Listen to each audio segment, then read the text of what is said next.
랄라의 사연 드라마를 찾아주신 구독자 여러분, 유튜브 시청자 여러분, 안녕하세요. 오늘은 시댁과 갈등을 빚던 분의 사이다 복수 이야기를 준비했는데요. 너무 웃겨서 배꼽이 빠질지도 모르니까 꼭 배를 잡고 들어주시기 바랍니다. 안녕하세요. 지방의 소도시에 살고 있는 30 중반의 여자입니다. 저는 이혼한 지 얼마 되지 않은 돌싱이에요. 이혼녀 딱지가 붙고 조금 불편한 사회생활을 하면서 랄라님이 읽어주는 사연을 듣고 매일 위로받고 있답니다. 덕분에 마음의 치유가 되었고 제 이야기를 보내드려서 저 같은 사람들에게 재미와 위로를 주었으면 하는 바람으로 제 이야기를 쓰게 되었어요. 그럼 사연을 적어보겠습니다. 저희 부모님은 육군 장교 군인으로 만나서 결혼을 하시고 절 낳으셨어요. 덕분에 전 어릴 때부터 규칙적인 생활을 몸에 새기며 성장했고 불의와 타협하지 않고 정의로운 자세로 컸답니다. 다른 여자들처럼 애교도 있고 남자를 조련하는 능력이나 재능은 눈꽃만큼도 없었고 무뚝뚝하고 잘 웃지 않아서 남자들이 절 기피했어요. 대학을 졸업하고 회사에 들어갔을 땐 회사에서 행하는 남녀 부조리를 제가 많이 없애기까지 했답니다. 처음 입사하자마자 남자 상사가 자기 커피를 타오라며 심부름을 시켰는데 전 참지 못했어요. 신입이지? 내 자리 저기니까 커피 한 잔 더 와봐. 커피는 여자가 타야 제맛이지. 싫은데요? 업무의 잡일은 직접 하세요. 요즘 젊은 것들은 왜 이렇게 싸가지가 없어? 상사 커피 타는 것도 업무의 하나니까 당장 가서 타와. 아까 커피는 여자가 타야 제맛이라고 하셨죠? 성희롱 하셨으니까 회사 게시판에 올리고 인사팀에 알려야겠네요. 제가 당차게 말했더니 김 과장은 하얗게 질린 얼굴로 아주 겸손하게 말하더군요. 세연씨, 미안해. 나 별 생각 없이 한 말이었어. 그러니 화 풀게. 앞으로 세연씨한테 커피 심부름 시키지 않을 테니까 한번 봐줘. 그럼 사과해 주시니까 한 번은 참을게요. 그리고 저 말고도 다른 부하 직원에게도 커피 심부름을 시키지 마세요. 직접 타드세요. 과장님도 손이 있잖아요. 알았어. 앞으로 내 손으로 타먹을게. 전 사과와 약속을 받아냈습니다. 이 작은 사건 하나로 동기들은 절 원더우먼이라고 불러댔고 회사에서 불합리한 일을 당하면 꼭 저를 찾아왔답니다. 하루는 여자 동기가 검정 스타킹을 신고 왔는데 배 나온 남자 상사 셋이서 희롱하는 말을 듣고 울면서 저를 찾아왔어요. 그 자식들이 뭐라 그랬길래 우는데 말을 해봐. 내 다리를 훑어보면서 스타킹을 만든 사람은 무슨 노벨상을 줘야 한다면서 막 희롱하는 거 있지. 정말 저 배 나온 3인방이 여직원들 희롱하는 걸로 유명한 건 알고 있었는데 직접 당해보니까 진짜 열받아. 저 돼지 새끼들이 그따위로도 놀렸다는 거지? 내가 그 자식들한테 복수해줄 테니까 그만 울어. 동기는 어떻게 복수해줄 거냐고 묻길래 전 밥줄을 끊어버리겠다고 대답해줬습니다. 그리고 뱉은 말대로 상사 셋을 고발하는 글을 게시판에 올리고 회사 대표님에게 이메일을 보내서 시정해야 하는 게 아니냐고 따지듯 글을 보냈습니다. 그러자 일주일도 안 되어 상사 셋은 인사팀과 감사팀에게 조사를 받게 되었고 그동안 당했던 피해 직원들이 증언하면서 해고 명령이 떨어졌답니다. 3명의 상사는 혓바닥을 더럽게 굴린 죄로 퇴직금도 받지 못하고 쫓겨났습니다. 그리고 피해당한 여직원들은 회사에서 공개적으로 사과를 받고 위로금까지 받았네요. 그래서 전 회사 여직원들에겐 영웅 같은 존재였는데 남자 직원 몇몇에게는 불편한 부하 직원이었습니다. 하지만 전 맡은 업무를 착오 없이 완벽하게 해내서 윗사람에게 혼나는 일은 전혀 없었어요. 회사 생활을 5년 넘게 하자 대리 직급을 차게 되었고 많은 후배들도 생겼습니다. 역시나 여후배들에겐 워너비 선배로 자리매김을 했죠. 얼마 뒤에는 신입사원들이 상사들의 인기투표를 했는데 제가 1등을 하기도 했답니다. 그래서 회사는 저에게 단순한 돈벌이 수단이 아니라 많은 사람들에게 힘이 돼주는 공간이었어요. 자부심과 책임감, 그리고 애정까지 가지며 열심히 일했죠. 전 후배들과 여상사들에게만 인기가 많은 줄 알았는데 어느 날 선배 하나가 저에게 사적으로 밥을 먹자며 마음을 표현하더라고요. 세연씨, 주말에 뭐해? 나랑 맛집 가지 않을래? 이 대리님이랑 저랑 둘이요? 왜요? 그러니까 그게... 말을 더듬는 선배에게 따끔하게 한마디 해줬습니다. 저 이 대리님, 저 남자 얼굴 보는데요? 이 대리님은 제 스타일이 아니세요. 내 얼굴이 그렇게 별로야? 아니, 쌍꺼풀 있는 눈하고 그 조망만한 얼굴이 마음에 안 들어요. 좋아하는 스타일은 때때로 변하는 거 아닌가? 전 굳이 대답하지 않고 선배 말을 씹어버렸습니다. 그걸로 저의 거절이 통했으리라 생각하면서 말이죠. 그런데 며칠 뒤 또다시 똑같이 맛집을 같이 가자고 말을 걸더군요. 이 대리님은 제 스타일이 아니라니까요. 전 무쌍에 코가 큰 남자를 좋아해요. 그럼 쌍꺼풀 제거 수술하고 코 사이즈를 늘리면 나 만나줄 거야? 그렇다면 내가 성형수술을 할게. 나 세연 씨를 진심으로 좋아해. 용기가 가상하긴 한데 미안해요, 이 대리님. 다른 여자를 찾아보세요. 그렇게 알아듣게끔 말하며 거절을 했는데 계속해서 고백했답니다. 어디서 본 건 있어서 익명으로 꽃다발을 배달시키질 않나. 두 팔을 하트로 만든 사진을 보내며 끈질기게 굴더군요. 7번의 거절을 했더니 7.8기라면서 또 고백을 했고, 또다시 거절을 하자 10번째가 안 넘어가는 나무 없다며 자존심을 굽히고 끝까지 포기하지 않더라고요. 저를 이렇게까지 좋아해주는 남자는 한 번도 본 적이 없었고, 어쩌면 운명의 남자일지도 모른다는 생각에 선배를 만나보기로 했답니다. 처음 식사를 하고 데이트를 하는 날 그가 얼마나 기뻐하던지 흡사 어린아이가 놀이공원에 놀러간 얼굴 같았습니다. 저와 함께 있으면 늘 해맑고 행복한 미소를 숨기지 못하는 그를 보며 저도 사랑의 씨앗이 움트게 되었어요.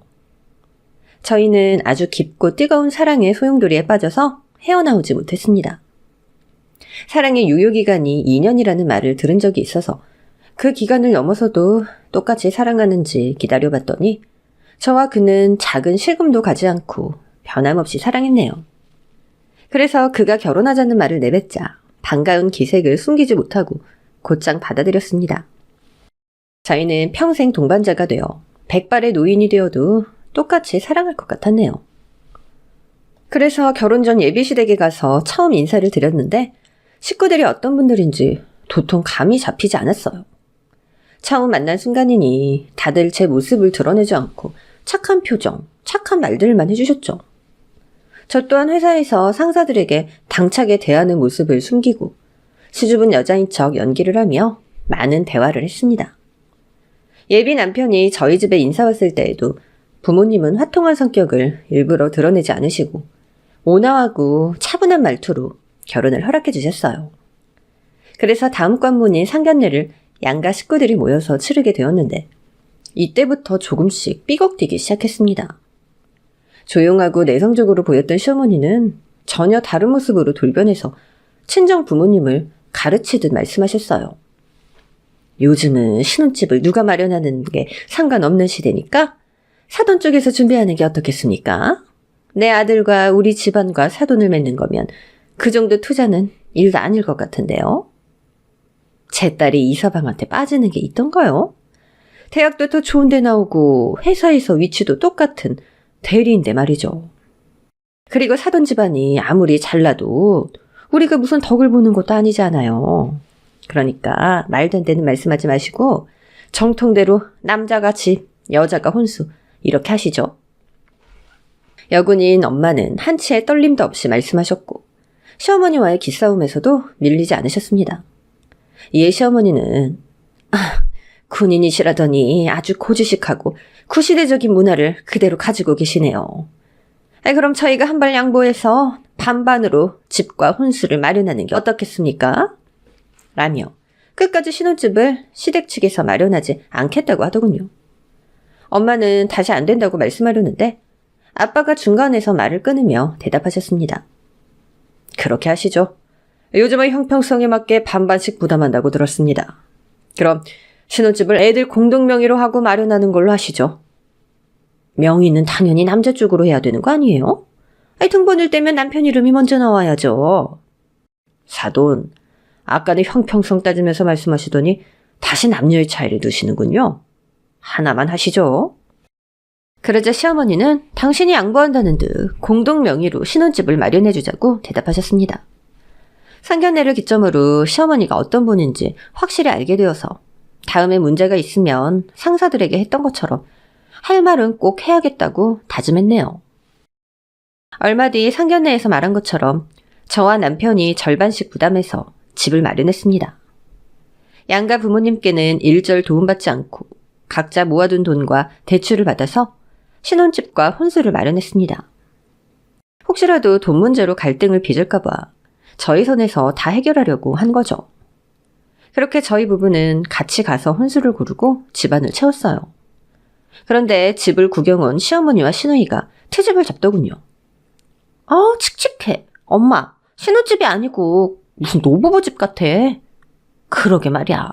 아니, 내 아들 안목은 이렇지 않은데. 새끼, 다 네가 고른 것들이지? 아니요. 어머님 아들하고 같이 가서 골랐죠. 실용성이랑 가격 다 따져보고 마음에 드는 것들로만 채웠어요. 그리고 칙칙하다고 하시는데 제 눈에는 세련되고 예뻐만 보이는데요? 아휴, 보는 안목하고는. 이래선 안 돼. 내 아들이 이런 우중충한 분위기 속에서 살게 하면 안 된다고. 이거 다 환불해라. 사용한 지 일주일 안 넘으면 환불해줄 거야. 혼수는 남편과 제가 일주일 동안 시내에 있는 전자상가와 가구점 수십 군데를 돌아다니며 마련한 것들인데 너무 쉽게 환불해버리라는 말씀을 들으니 기운이 빠지더군요. 너 표정 왜 그러냐? 안 되겠다. 여기 있는 것들 다 환불하고 내가 골라주는 걸로 다시 마련해라. 전 어떻게 대답할까 고민하다가 회사에서 용기 있던 제 모습을 떠올리며 대답했습니다. 네, 어머니. 그럼 가구, 가전제품, 집기들 모두 환불하고 이 집도 환불하고 어머님 아들도 환불할게요. 뭐야? 너 지금 뭐라고 했니? 내 아들을 환불하겠다고? 네, 어머니. 저희가 알아서 집도 사고 혼수도 마련해서 잘 살려고 하는데 처음부터 이렇게 반기를 드시니까 아예 모든 걸 되돌리는 게 낫겠다는 생각이 들어서요. 저한테 어머님 아들 주는 게 그렇게 아까우시면 그냥 데려가세요. 뭐야? 이게 감히 시어머니를 똑바로 노려보면서 못하는 소리가 없네? 어머님이 먼저 환불하라 마라 하셔서 저도 똑같이 느껴보시라고 한마디 해봤어요. 아니, 착하고 순한 애인 줄 알았더니 말 참 무섭게 한다 너. 알았다. 니들 하고 싶은 대로 하고 살아라. 됐니? 시어머니는 제가 말을 받아치자 당황해서 싫은 소리를 그만두셨고 시누이만 옆에서 궁시렁거리며 집에 머물다 떠났습니다. 제가 대든 게 좀 심하긴 했지만 앞으로 무시당하지 않고 지내려면 초반에 강수를 둬야 했으니 잘한 일이라 생각하고 넘어갔죠.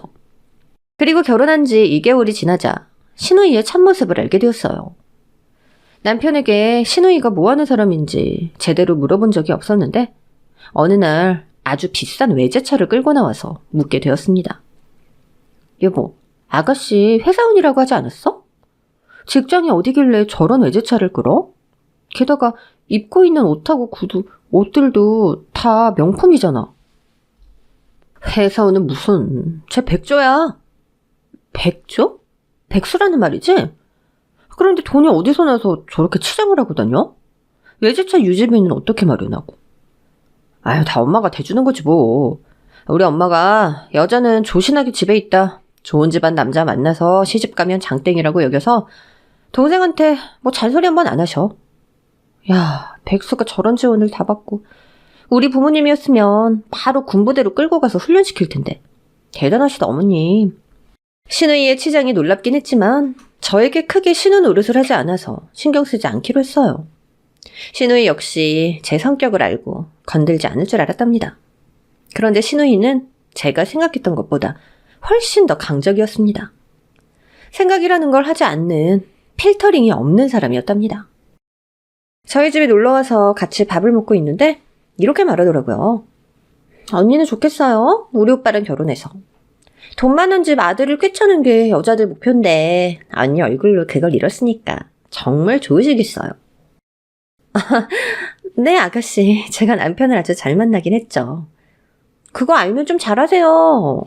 오빠한테도 잘해야 하지만 우리 엄마한테 신경 좀 쓰세요. 시집살이 시키기 싫다고 언니를 집으로 부르지도 않잖아요. 네? 그래도 주말마다 시댁 가서 식사도 같이 하고 가끔 청소도 해드리는데요? 그건 기본 옵션이고요. 며느리라면 그 정도는 기본으로 장착해야 될 개념이라고요.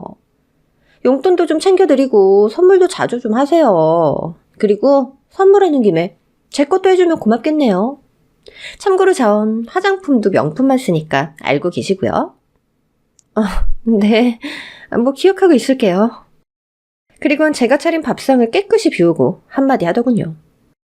아, 입에도 안 맞는데 억지로 먹었네. 언니, 저 그럼 이만 갈게요. 내가 한 말 명심하세요. 밥만 먹고 친구들과 쇼핑 약속이 있다며 쏜살같이 나갔답니다. 머리를 한 대 맞은 것처럼 정신이 잠시 혼미했다가 신우이의 말본새가 떠오르며 뒤늦게 속이 부글부글 끓어올랐죠. 다음에 만나면 일방적으로 절대로 당하지 않으리라 다짐하면서 마음을 다잡았습니다. 얼마 뒤 전 시어머니와의 관계를 좁히고 싶은 마음에 신우이가 말한 대로 꽤 비싼 선물을 준비했어요. 명품까지는 아니었지만 제가 그동안 사 입었던 옷들에 비하면 정말 고급진 선물이었죠. 신우이 옷까지 사서 시댁을 찾아가 선물로 드렸는데 두 사람의 표정이 좋지 않았습니다. 이거 명품 아니네? 내가 지난번에 언니한테 얘기했는데 기억을 못 하셨나? 아가씨, 명품은 아니지만 꽤 비싸고 좋은 옷이에요. 요즘 젊은 사람들 사이에서 유행하는 옷이라고 추천받아서 산 건데. 아, 네, 알겠어요. 잘 입을게요. 엄마 것도 저랑 같은 브랜드예요? 제가 그렇다고 하자 시어머니가 옷을 꺼내보시더니 고개만 끄덕이고는 옷을 옆으로 치우셨습니다. 선물 고맙다. 잘 입으마. 두 사람 다 제가 사준 옷이 마음에 들지 않았는지 입어보지도 않더군요. 그래서 섭섭하게 생각하고 시댁에서 나왔어요. 마침 시댁 근처에 친구가 살고 있어서 얼굴이나 보고 가려고 연락을 해서 시댁 앞에 있는 카페에서 만나 수다를 실컷 떨었답니다. 친구가 아기가 있어서 30분만 놀다 자리에서 일어났고 곧 친구와 헤어지고 버스를 타려고 했어요. 그런데 길 건너편에 신우이가 보였습니다. 조금 멀어서 잘 보이지 않긴 했는데 신우이는 제가 선물한 옷들을 의류수거함에 놓고 있었답니다. 너무 기가 막힌 전 길을 건너 신우이 앞으로 달려가 소리쳤습니다. 아가씨, 지금 뭐 하는 거예요?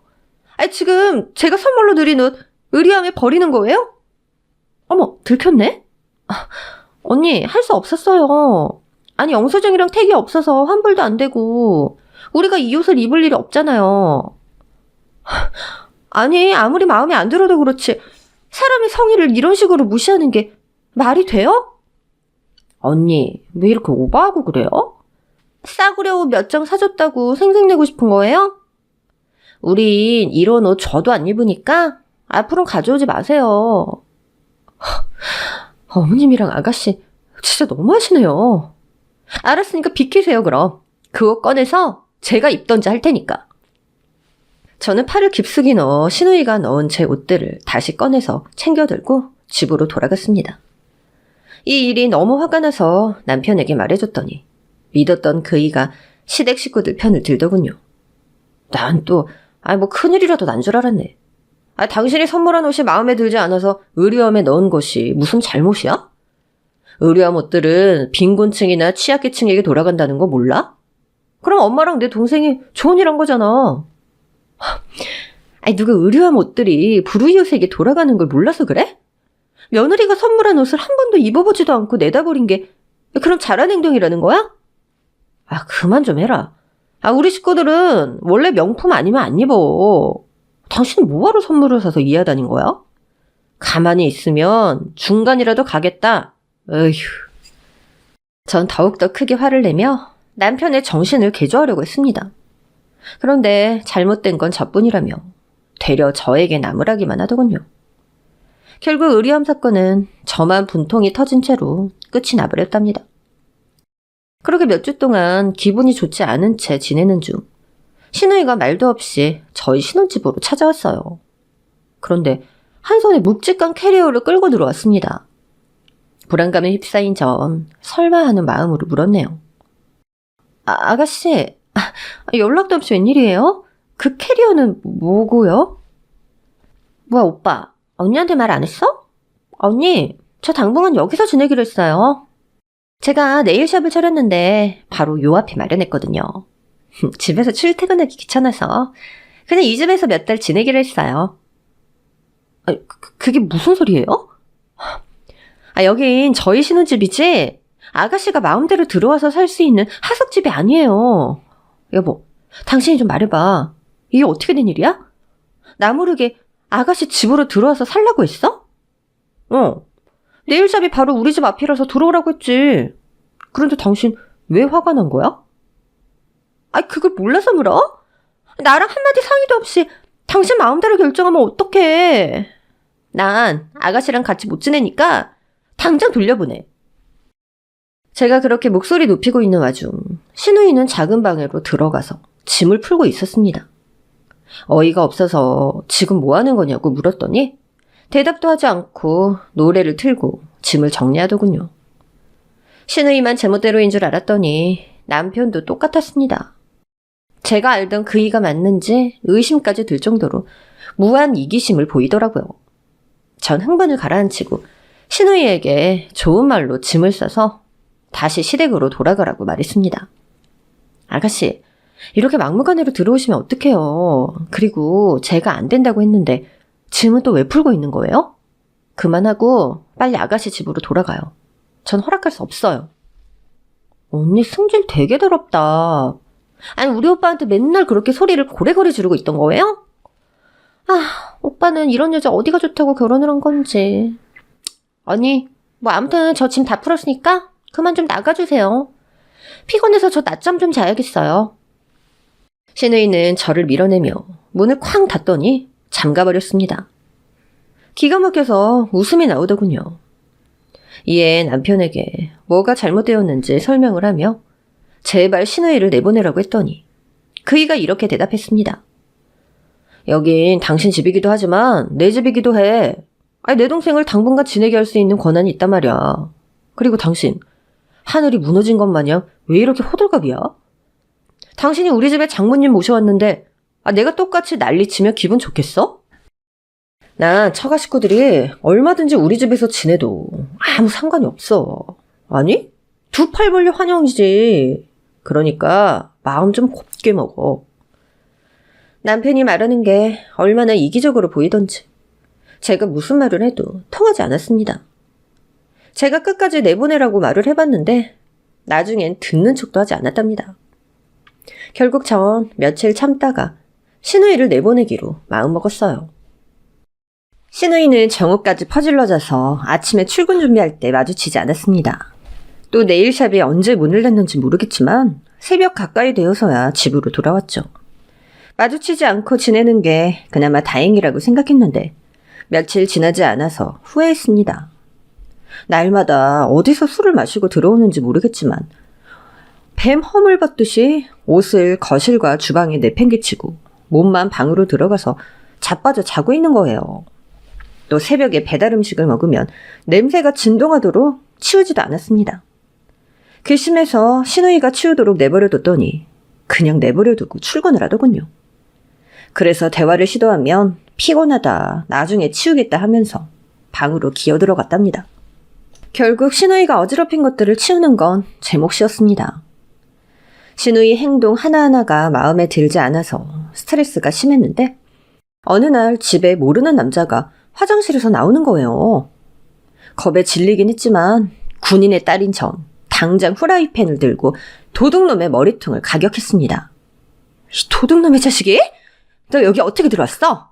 너 잘 걸렸다. 오늘부터 콩밥 먹게 해줄게. 그만하세요. 저 혜리 남자친구예요. 뭐? 남자친구? 제가 당황한 채 서 있자 방에 있던 신우이와 남편이 나오더군요. 무슨 난리인데 이렇게 시끄럽게 구느냐고 짜증을 내면서 말이죠. 제 손에 들린 후라이팬을 보자 신우이가 다급하게 넘어져 있는 남자에게 다가가서는 우리 여봉봉 괜찮아?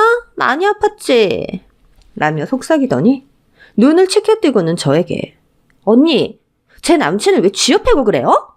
여기 혼난 거 이거 어떻게 책임질 거예요? 라며 소리를 지르더라고요. 아가씨 남자친구였어요? 어이가 없네. 아가씨, 이젠 저희 집에 남자까지 끌어들이는 거예요?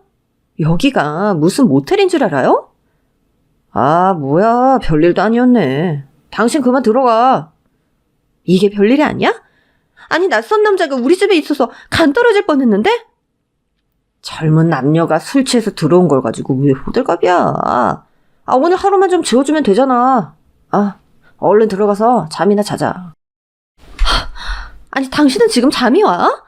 생판 처음 보는 사람이 우리 집에 들어와 있는데 아무 일도 아닌 게 되냐고. 그이는 고개를 흔들며 방으로 들어갔고 신우이도 남자친구를 데리고 작은 방으로 들어갔는데 저를 째려보면서 가만두지 않겠다는 표정을 지었답니다. 너무 기가 막히고 어이가 없었지만 새벽 시간이라 큰 소리를 더 내는 건 이웃들에게 실례일 것 같아서 아침에 말하기로 하고 방으로 들어갔죠. 그런데 아침이 밝아오자 신우이가 저와 마주치기 싫었는지 남자친구와 이미 나가고 없었습니다. 몇 번이고 신우이를 내보내려고 했지만 늘 자빠져 자고 있어서 계속 나를 미루고 있었죠. 그러던 어느 평일에 회사에서 야근을 하고 집에 밤 10시가 되어 들어갔더니 신혼집은 술집으로 바뀌어 있었습니다. 신우이가 친구들과 남자들을 불러서 남편과 같이 술판을 벌이고 있더라고요. 당신 왔어? 빨리 와서 같이 한잔하자. 언니 왜 이제 와요? 빨리 주방에 가서 안주 좀 만들어 와요. 정말이지 이해 불가능한 남매의 모습이었습니다. 전 이성을 잃고 소리를 질렀습니다. 전부 다 나가? 내 집에서 당장 나가라고! 아가씨도 나가요. 더는 못 봐주니까 꺼지라고요! 순간 정적이 흘렀고 신우이의 친구들은 주섬주섬 옷을 챙겨서 썰물처럼 빠져나갔습니다. 그리고 눈앞에 남은 남편과 신우이에게 큰 소리로 경고했죠. 아가씨, 그동안 나 참을 만큼 참았어요. 당장 내 집에서 나가요. 여긴 우리 오빠 집이기도 한데 왜 언니가 나가라 말아 명령을 하고 그래요? 당신 왜 이렇게 인정머리가 없어? 아니 가족끼리 좀 가깝게 지내면 덧나냐? 싫다는 거지? 그래 그럼. 두 남매가 한번 오순도순 잘 살아봐. 난 친정으로 갈 테니까. 이혼 소리 보내면 도장 찍고 법원으로 나와. 그렇게 마지막 말을 남기고 친정집으로 갔답니다. 부모님은 무슨 일인지 몰라도 부부끼리 싸워도 집을 나오는 건 잘못됐다며 저를 돌려보내려고 하셨는데 제가 속사정을 다 말씀드렸더니 그제야 마음 편히 쉬게 해주셨어요. 이튿날 남편은 저와 이혼하기는 싫었는지 신우이를 내보냈다며 집으로 돌아오라고 하더군요. 하지만 전 그이의 이기적인 마음을 고치려고 며칠 동안 친정에서 지냈습니다. 이에 남편은 진짜 이혼당할 걱정이 되었는지 친정으로 찾아와서 부모님 앞에 무릎을 꿇고 진심으로 사과하며 반성하고 있다고 말했습니다. 그래서 그의 말을 믿고 신혼집으로 다시 돌아갔어요. 그렇게 한 달 정도 조용히 지내고 있었는데 시댁에서 불러서 찾아가게 되었습니다. 신우이가 결혼한다는 소식을 전하려고 불렀더라고요. 아가씨, 지난번에 저희 집 데리고 왔던 그 남자랑 결혼하는 거예요? 아니요, 걔는 그냥 엔조이고 결혼할 남자는 의사예요. 엔조이라는 말을 아무렇지 않게 하는 걸 보고 신우이가 얼마나 더럽게 노는 여자인지 다시금 깨달았습니다. 시어머니는 옆에서 남자를 무조건 많이 만나봐야 하는 게 정상이라며 신우이를 칭찬하더군요. 이젠 제 머리로 이해하지 못하기 때문에 그런가 보다 하고 넘겨버렸습니다. 뭐 어쨌든 축하드려요. 의사와 결혼을 하다니 대단하시네요, 아가씨. 뭐 제가 한미모하잖아요. 의사, 변호사, 판사 할 것 없이 저한테 목매는 남자가 한둘이 아니라니까요. 장단을 억지로 맞춰주려고 억지 미소를 짓고 있는데 시어머니가 목을 풀더니 말씀하셨습니다. 예, 새아가. 네 신우이 결혼하는데 너도 좀 도와주면 좋지 않을까 싶다. 네, 뭐 도울 일 있으면 도와야죠. 뭐 예식장이라도 잡아드릴까요? 아니면 뭐 축의금 받는 역할이라도 할까요? 며느리한테 그런 힘든 일을 맡겨서 쓰겠냐. 아이 그런 거 말고 네가 내 딸 혼수 자금 좀 보태라. 너가 알지 모르겠지만 의사 사위 하나 들이는데 돈이 엄청 많이 들어가. 개인 병원에 아파트에 외제차까지. 아휴, 내가 이거 다 해주는데 거의 전재산 다 쓰게 생겼다. 네가 한 1억만 보태주면 내 딸에게 큰 도움이 될 것 같구나. 에? 1억이요? 어머니, 아니 저희한테 그런 돈이 어딨어요. 저나 그이나 부모님 도움 없이 결혼한 거 아시잖아요. 저희라니? 너 하나한테만 1억을 달라는 게야. 내 아들은 벌써 1억 쳤지. 네? 그이가 1억을 드렸다고요? 저한테는 아무 말도 안 했는데? 아이, 지금 그게 중요해? 아이, 혼수 마련하려면 돈이 급하니까 빨리 1억 좀 마련해봐. 네 부모님이 직업군인이라 그 정도 돈은 모아뒀을 거 아니야. 어머니, 아가씨 결혼하는데 저희 부모님 돈을 왜 달라고 하세요? 아니, 그리고 제 남편한테 돈을 받아간 것도 말이 안 되죠. 저희는 같이 대출금을 갚아가는 입장인데요. 제가 한숨 섞인 대답을 하자 시어머니는 불같이 화를 내셨습니다. 너 그러는 거 아니다. 아니, 가족끼리 좀 도와가면서 사는 것이 당연한 도리인데 그깟 푼돈 좀 주는 게 아깝다고 그따위로 대답을 하니? 우리 혜리가 널 친언니로 생각한다고 해서 기분 좋게 부탁 좀 했더니 이런 식으로 나와? 아가씨가 절 친언니로 생각한다고요? 아, 그래서 그렇게 무개념으로 행동한 거구나. 너 지금 뭐라고 했니? 언니, 너무하네요, 진짜. 아니, 전 진짜 친언니로 생각해서 가식 없이 대한 건데 이렇게 사람 뒤통수로 때릴 수 있어요? 아가씨, 차라리 가식적으로 좀 행동하지 그랬어요. 지나치게 솔직한 모습에 제가 많이 당황하고 힘들었거든요. 여하튼 전 땡전 한 푼 없으니까 돈 달라는 말씀은 그만하세요. 그리고 제 남편이 드린 1억도 돌려받았으면 합니다. 저희 대출금도 한창 남았는데 그런 큰 돈이 나가는 건 비정상적인 행동이에요. 이에 두 모녀는 저에게 온갖 모진 말을 하며 제 속을 엉망으로 만들었습니다. 군인 딸년이라 그런지 꽉 막힌 꼰대 같다고도 했고 남하고 어울려 지내지 못하는 사이코패스 같다는 말도 하더군요. 시누이는 저희 집에서 얹혀 사는 동안 눈칫밥을 먹느라 힘들었다며 저를 악덕한 올케로 몰아가기도 했답니다. 전 어떤 말을 더 한다고 해서 해결이 될 것 같지 않아서 그만 돌아가겠다고 나직히 한마디를 하고 시댁에서 나와버렸습니다. 그리고 저 몰래 시누이에게 1억을 준 남편에게 따지듯 물었어요. 당신 아가씨한테 준 1억 어디서 난 거야? 아, 그거? 대출 좀 받았지. 엄마가 돈이 모자란다고 해서 좀 보태드렸어. 아니, 당신 나랑 같이 사는 남편 아니야? 지금 우리 대출금 갚는 것도 빠듯한데 마음대로 대출을 또 받으면 어떡해. 화 좀 내지 마. 당신이 이렇게 나올 것 같으니까 내가 말을 안 한 거지. 그리고 엄마랑 혜리가 당신한테 혼수자금 좀 보태달라고 했는데 거절했다며? 너무 인색한 거 아니야? 그이는 시댁 식구들과 똑같은 말을 하더군요. 저희 친정 부모님에게 손을 벌려서라도 시누이를 도와줘야 하는 게 마땅한 게 아니냐고 따졌답니다.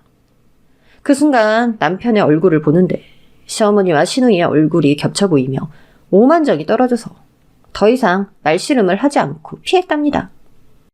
그리고 한 가지 마음의 결정을 내린 전 며칠 뒤 시어머니와 시누이를 신혼집으로 불렀어요. 제가 드릴 게 있다고 전했더니 기대를 잔뜩 안고 한달음에 달려왔더군요. 세아가 우리한테 줄 게 있다니 그게 뭐니? 언니, 그날 화내고 나가서 별 기대도 안 했는데 뭘 주시려고 부른 거예요? 혹시 당신 혼수자금 보태주려는 거야? 아이, 드디어 정신 차렸구나. 전 핸드백에서 봉투를 꺼내며 세 사람에게 말했습니다. 제가 생각이 짧았어요. 아가씨가 결혼하는데 아무것도 해드리지 못한다고 생각하니 잠이 오지 않더라고요. 그래서 돈 준비했어요. 자, 여기요. 시어머니와 시누이는 한박 웃음을 지으며 돈 봉투를 건네받았고 봉투에 바람을 불어 수표를 확인했습니다. 어머, 진짜 1억이네? 아이고, 우리 새애기 드디어 철이 들었구나. 고맙다. 감사해요, 언니. 제가 결혼하면 언니랑 언니 부모님은 공짜로 진료받게 해드릴게요. 제가 아가씨를 위해서 뭘 해드릴 수 있나 여러 번 고민하다 큰맘 먹고 선물을 준비했어요. 그 봉투 안에 있는 선물은 제 진심이니까 부담 갖지 말고 받아주세요. 고마워 여보. 나랑 싸울 때만 해도 절대 땡전 한 번 해주지 않을 것 같더니 이렇게 마음을 돌려줘서 진짜 고마워. 당신이 내 동생 결혼에 큰 도움이 되줬어. 도움 무슨 별것도 아닌데 뭘. 그럼 우리 나가서 외식이나 할까요? 어머니 저 비싼 거 사주세요. 아유 내가 뭔들 못 사주겠니? 당장 나가자. 오늘 특볼러스 한우 먹으러 갈까? 전 세 사람을 따라 나가서 한우를 원 없이 먹고 집으로 돌아왔습니다. 그리고 며칠 뒤 제가 준 돈으로 시모와 신우 그리고 신우의 예비 시모가 함께 백화점에 혼수를 사러 갔습니다. 그런데 제가 준 돈에 문제가 생겨서 저희 집을 찾아왔답니다. 초인종을 울리며 현관문을 발로 차고 난리치는 바람에 시어머니와 시누이가 온 줄 알았어요. 전 문을 열지 않고 인터폰으로 말했습니다. 누구세요? 나다. 당장 문 열어. 그건 좀 그렇게 화를 내시는데 어떻게 문을 열어요? 언니 당장 문 열어요. 두 분 화가 많이 난 것 같은데 왜 그러세요? 너 몰라 사모님? 네가 우리를 기마단 짓을 따지러 온 거잖아. 오늘 혼수 사러 갔다가 얼마나 크게 망신당한 줄 알아? 망신이요? 어머 왜요? 네가 준 돈 나이트 찌라시였잖아. 1억이라고 쓰여있는 나이트 전단지 말이야. 네 알아요. 근데 그게 왜요? 제가 선물을 준비했다고 했지 1억을 준비했다고는 안 했는데요. 아가씨한테는 그 나이트 찌라시가 딱 어울려서 선물로 준비한 거예요. 아가씨 평소에 나이트 가서 부킹하는 게 취미잖아요. 인연이 안 되겠네. 당장 이 문 안 열어? 네 머리채 잡고 내가 교육 좀 해줘야겠어. 내가 언니라고 해주니까 날 만만하게 본 모양인데 오늘부로 언니라는 소리 듣는 거 너 포기하는 게 좋을 거야. 나도 네 올케 더 이상 안 해. 아줌마 며느리도 반납할 거예요. 벌써 이혼 소장은 시댁으로 날렸으니까 가보시면 받아보실 수 있을 거예요. 그리고 아줌마 아들한테 현관 비밀번호 바꿨으니까 들어올 생각 말라고 전해주세요. 이 집 팔리면 절반 입금해준다고도 말해주시고요. 아니다. 위자료 빼면 얼마 못 받겠네요. 뭐야? 야, 이 구라질려나. 위자료는 너한테 조롱당한 우리가 받아야지. 인터폰으로 그만 떠들고 당장 문 열어. 오늘 니년 초상 치러야겠으니까 당장 문 열란 말이야. 전 낄낄대며 대답해 주었습니다. 무셔라. 오늘 내 초상을 치르다니. 아줌마, 현관문 뚫고 들어와봐요 한번. 이 또라이년이 끝까지 우리 조롱하네. 야, 너 때문에 오늘 내 결혼 깨질 뻔했다고. 내 수모 돌려줘야 되니까 당장 문 열어. 것들이 말이 많네. 참 혜리야, 네 시어머니한테 지금쯤 사진 몇 장이 전해졌을 거야. 네가 요즘도 의사 만나면서 다른 남자들이랑 모텔 들락거리고 있었더라. 내가 고용한 심부름센터 직원이 증거로 아주 많은 사진을 찍었다더라고. 네 결혼은 아마 물 건너갈 것 같으니까 찾아가서 한번 빌어봐. 뭐야? 설마 아니지? 그렇지? 아니라고 대답해. 그만 떠들고 빨리 가보지. 좀 전에 퀵으로 보냈다고 하니까 네가 먼저 가서 증거를 인멸해보라고. 그럼 둘 다 잘 가세요. 현관 밖에서 시끄럽게 떠들던 두 모녀는 도망치듯 복도를 달려가는 소리를 내며 멀어졌습니다. 하지만 심부름센터가 보낸 시누이의 바람 피우는 사진은 진작에 도착해서 결혼이 파토나고 말았답니다. 몇 시간 뒤 다시 찾아와서 현관문 앞에서 시어머니는 소리를 고래고래 지르고 시누이는 엉엉 울며 한탄을 했네요. 전 인터폰으로 진상들의 패배를 실컷 만끽하며 그동안 쌓인 감정을 쓸어내릴 수 있었습니다. 제가 끝까지 문을 열어주지 않자 두 모녀는 지쳐서 돌아갔고 남편 역시 도어락을 열려고 시도하다가 시댁으로 돌아갔어요. 그리고 제가 보낸 이혼 소장이 시댁에 도착해서 법정에서 만나게 되었답니다. 재산은 절반으로 나누고 금품 강요와 남편과 남편 가족으로부터 심히 부당한 대우를 받은 사유로 위자료를 지급받게 되었어요. 그래서 집을 팔고 일부만 남편에게 보내는 것으로 깨끗이 정리했답니다. 전 죄인이 된 심정으로 친정으로 돌아갔는데 다행히 부모님이 너그럽게 이해해 주시며 받아주셨습니다. 제 잘못도 있지만 시댁의 잘못이 지나치게 심하니 이혼하길 잘했다며 토닥여 주셨네요. 그래서 전 결혼 전 삶과 똑같이 회사를 다니며 지냈답니다. 전 남편은 저와 계속 한 회사를 다닐 수 없다며 그만두고 사업을 시작한다고 하더군요. 회사에 소문이 나긴 했지만 아무도 앞에서는 뭐라 하지 않더군요. 절 존경하던 후배들은 이혼한 이유가 분명 남자에게 있을 거라며 위로와 격려를 해주더라고요. 그렇게 한동안 남자를 만나지 않고 지내다 이듬해 좋은 남자가 나타나서 연애를 시작했습니다. 이 남자가 연신 프로포즈를 하고 있는데 2번의 실패를 하고 싶지 않아서 결혼은 아주 오랜 시간이 지나고 하자고 미루고 있답니다. 이후 전 남편 동기들이 회사에서 쑥덕거리길래 유심히 들어봤더니 전 남편이 사업체를 말아먹었다는 이야기를 나누더라고요. 그 자식 이혼하고 회사 못 다니겠다고 거창하게 사업장 꾸리더니 쫄딱 망했대. 그 자식 엄마 돈 다 끌어서 차린 거라는데 완전 새됐다고 하더라. 아유, 내 그럴 줄 알았다. 아니, 실력도 없는 놈이 무슨 사업을 해. 에휴. 그리고 그 자식 여동생도 가관이래. 1년 동안 글쎄 결혼 파토를 3번이나 했다더라. 남자 홀리는 재주가 있으면서 초치는 재주도 동시에 있나 봐. 이혼하고 제대로 망했네 뭐. 김세연 대리 져준가 봐. 김 대리한테 걸리면 죄다 뼈도 못 추리잖아. 아휴, 그 자식은 이제 뭐 해먹고 사냐? 뭐 개인회생 신청하고 알바 뛰러 다닌다더라. 잘 산다고 나대던 놈이 꼴 좋지 뭐. 그렇게 전 남편과 시댁 식구들의 불행한 소식을 들으니 기분이 좋아졌습니다. 저와 이혼 후에 잘 사는 게 싫었는데 알아서 망해주니 속이 다 시원했죠. 그래서 지금도 전 회사에서 원더우먼으로 통하는 직원으로 지내고 있답니다. 많은 여후배들의 롤모델이자 회사의 부조리를 계속 없애면서 말이죠. 제 사연은 여기까지입니다. 짧은 결혼 생활이었지만 꽤나 임팩트 있지 않았나요? 혹시 저와 비슷한 대우를 받으며 참고 사시는 분들이 계시다면 이젠 그만 참고 마음이 하자는 대로 움직이셨으면 하는 바람입니다. 한번 사는 인생 억지로 인내하며 살 필요는 없잖아요. 그럼 모두들 행복한 날을 보내시길 바라며 물러가겠습니다. 오늘의 사연이 재미있으셨다면 구독과 좋아요를 부탁드려요. 전 다음에도 웃다가 기절할 만한 재미있는 사연을 가지고 돌아오겠습니다. 그럼 안녕히 계세요.